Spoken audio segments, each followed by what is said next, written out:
je vais prendre un son de percussion métallique là.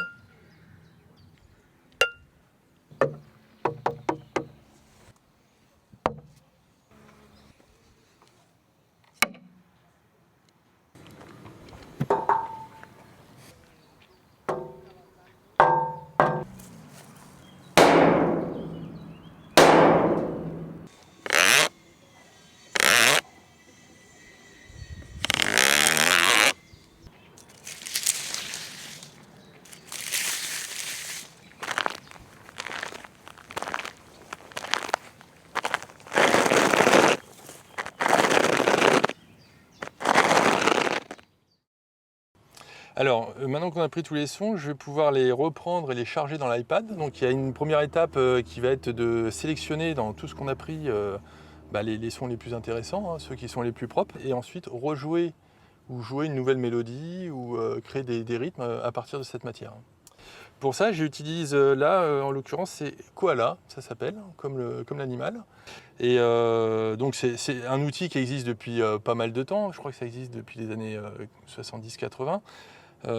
Ça a imprimé d'ailleurs le courant hip-hop, beaucoup. Et puis maintenant, c'est des outils qu'on retrouve sur iPad, en fait. Donc l'intérêt, c'est qu'on peut s'en servir en situation de mobilité.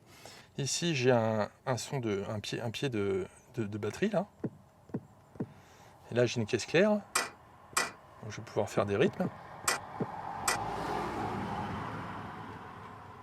Ensuite, j'ai des Charleston pour les sons aigus. Et ce qui est intéressant avec cette application, c'est qu'on peut, à partir de n'importe quel son, là je vais prendre la caisse claire, je peux créer un son de synthé en prenant une toute petite partie du son, en le bouclant. Et là, avec ça, je peux rejouer en fait une mélodie. Et donc, vis-à-vis d'un son qu'on a pris, le son du tuyau par exemple, comment tu l'utiliserais? Alors le son du tuyau, il paraît très intéressant en le prenant sur toute sa longueur, là, sur cet échantillon-là, et en le bouclant. Et en le bouclant, je peux changer la tonalité, en fait.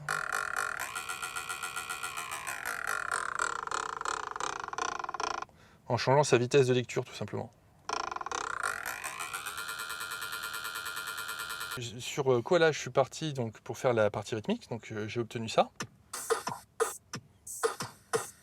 Donc on est sur 90 battements par minute, un rythme un petit peu latino. Et ensuite, on va quitter Koala et on va passer sur Loopy. Loopy qui est ici, qui est un lecteur de boucles. Donc en fait, j'ai créé des boucles dans Koala, je les ai chargées dans Loopy. Et je vais donc obtenir quelque chose de ce type-là. On retrouve le rythme. Et je vais pouvoir jouer donc la basse que j'ai générée aussi avec les échantillons que j'ai enregistrés tout à l'heure.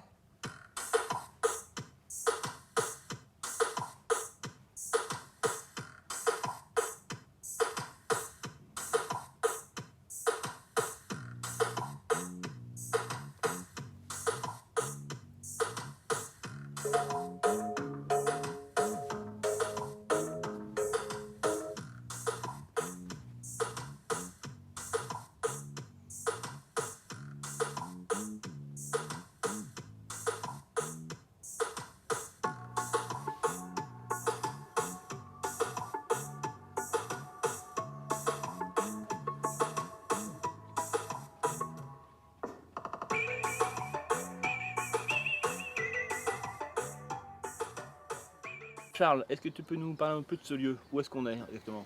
Alors là, on est sur la rigole des Clés, pas très loin de Versailles, et c'est un lieu un petit peu historique, hein, puisqu'il a été construit pour Louis XIV en 1678. Et il servait à quoi? Alors il servait à alimenter le château de Versailles en eau, notamment les jets d'eau. Alors, en préparant l'émission, je t'ai demandé de réfléchir à 3 mots. Et lesquels tu as choisis? Alors j'ai choisi liberté, créativité et rencontre. Alors en fait, l'aspect rencontre, c'est par rapport effectivement au voyage musical, puisque c'est un voyage en fait qui est parsemé de rencontres, très souvent impromptues, c'est-à-dire qu'on ne s'y attend pas. Et je trouve que c'est vraiment un aspect de la musique qui est très intéressant, c'est qu'on va pouvoir se rencontrer avec des personnes qui sont très très différentes et construire ensemble des choses, travailler ensemble sur des projets musicaux ou partager un bout d'existence ensemble, et je trouve ça très intéressant. Tu es déjà un créatif à l'origine ou pas?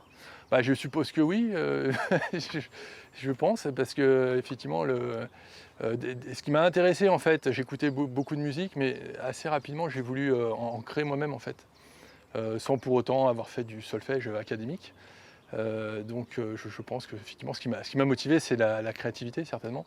Et ça s'est venu comme ça, donc t'as tout de suite été vers quoi? Vers de la création musicale ou vers du DJ ou vers de la musique Non, effectivement, tout de suite, moins attiré par le côté retransmettre la musique, mais vraiment plus la créer. Donc j'ai vraiment tout de suite été attiré par la création de la musique et principalement le son, la création des sons en fait.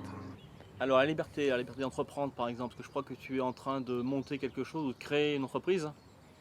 C'est ça, effectivement, là je suis en train de démarrer une nouvelle activité avec un projet certainement un peu ambitieux, mais très motivant, qui est de construire en fait, développer une plateforme en ligne, donc qui va être sur internet, pour pouvoir distribuer dessus des instruments de musique qui vont être numérisés par tout à chacun en fait. L'idée c'est de pouvoir vraiment proposer un outil qui permette aux gens de partager des instruments qu'ils peuvent avoir chez eux par exemple.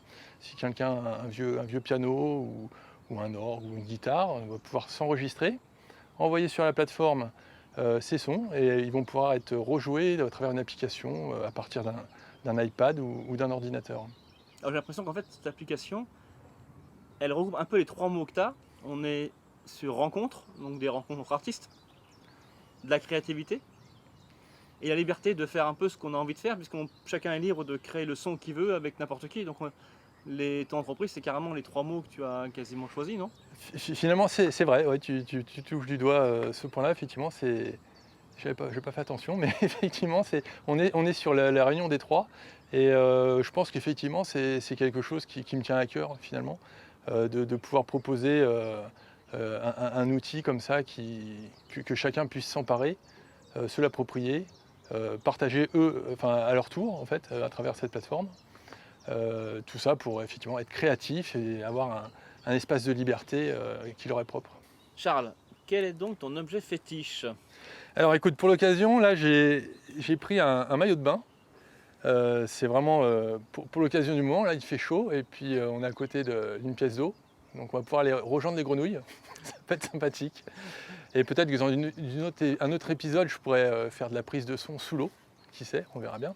Mais blague à part, effectivement, le maillot de bain, c'est parce que j'adore l'eau, tout simplement. J'adore aller à la mer, je pratique aussi des sports nautiques. Donc c'est vraiment un élément dans lequel je me sens bien et voilà, ça me correspond, tout simplement. Et tu n'as jamais fait de prise de son sous l'eau? Tu n'as jamais essayé de prise de son sous l'eau? J'ai jamais essayé de prise de son sous l'eau et je pense que c'est quelque chose à faire, en fait. On verra pour la suite. Et donc, si tu avais une phrase à dire aux gens, elle serait laquelle?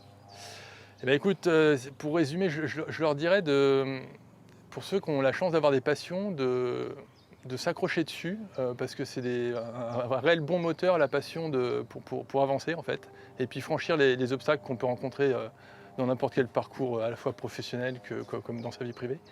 Et dans les moments difficiles, c'est aussi les passions des piliers qui nous permettent de passer ces moments difficiles, de se relever et d'avancer.